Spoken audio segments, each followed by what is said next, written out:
আসসালামু আলাইকুম। সবাই কেমন আছেন? আশা করি সবাই ভালো আছেন। আজকে আমি আপনাদের সাথে একটা রেসিপি ভিডিও শেয়ার করব।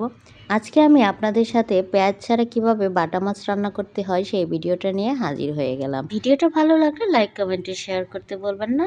যারা ইউটিউব থেকে আমার ভিডিওটা দেখছেন তারা চ্যানেলটা সাবস্ক্রাইব করে রাখবেন। আর যারা ফেসবুক থেকে দেখছেন তারা আমার পেজটা ফলো দিয়ে পেজের সাথেই থাকবেন। আমার মতো যারা বর্তমানে গর্ভবতী মানে প্রেগনেন্ট তাদের জন্য হয়তোবা আমার এই ভিডিওটা উপকারে আসবে। আমি কিন্তু একদম পেঁয়াজের গন্ধ সহ্য করতে পারি না। আমি পেঁয়াজ দিয়ে কিছুই খেতে পারি না। তাই এখন পেঁয়াজ ছাড়া সব রকমের তরকারি, সবজি, শাক সবকিছুই খাওয়ার চেষ্টা করতেছি। আর খাবারগুলি খেয়ে দেখি খুব ভালো লাগে। তাই আমি আপনাদের সাথে ভিডিওটা শেয়ার করার জন্য চলে আসলাম। আমার কাটাকাটি করতে অনেকটা কষ্ট হয়। আর আমার হাঁড়ি পাতিলগুলো দেখে কেউ কোনো বাজে কমেন্ট করবেন না। কারণ আমি এখন গুছিয়ে ভিডিও করতে পারি না, কষ্ট হয়। প্রথমে আমি বেগুনগুলো খুব সুন্দরভাবে কেটে নিলাম। যেভাবে মাছে দিলে ভালো হবে ঠিক সেইভাবে কেটে নিলাম। এবার আমি আলুগুলো ভালো করে ধুয়ে নিয়েছি। এবার ছুলে নিচ্ছি। আলুগুলো আমি আর ধুবো না, কাটার পরে আর ধুবো না। কারণ আলুগুলো কাটার আগে ধুলে তারপর যদি আলুর কষটা তরকারিতে থেকে যায়, সেই তরকারিটা অনেক স্বাদ হয়। বেগুনের থেকে কিন্তু আলুগুলো একটু পরিমাণে ছোট করে কাটবো, চিকন করে কাটবো। কারণ বেগুনটা সেদ্ধ হওয়ার পর একবারে নেতিয়ে যাবে।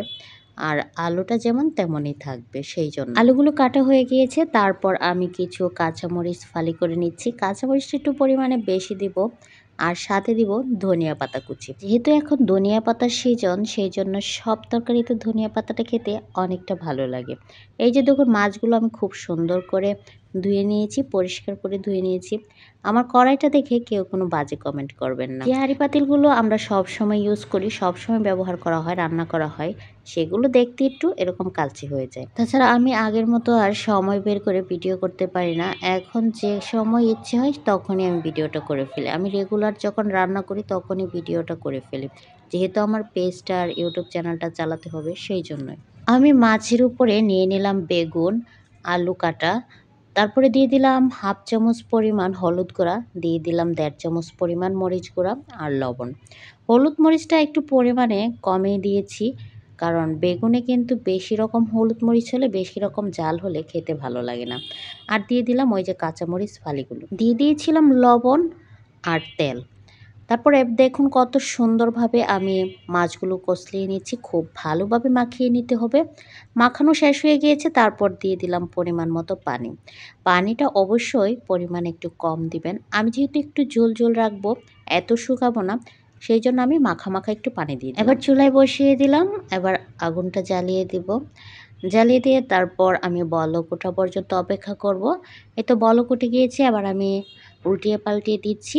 দিয়ে তারপর আমি ঢাকনা দিয়ে ঢেকে দেব। কিছুক্ষণ পর চলে আসলাম দেখার জন্য।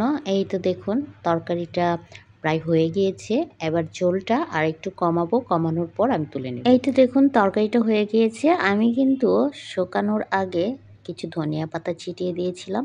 তো আমার ভিডিওটা কেমন লাগলো? আপনারা আমার মতো পেঁয়াজ ছাড়া একদিন তরকারি রান্না করে খেয়ে দেখবেন। অবশ্যই ভালো লাগবে।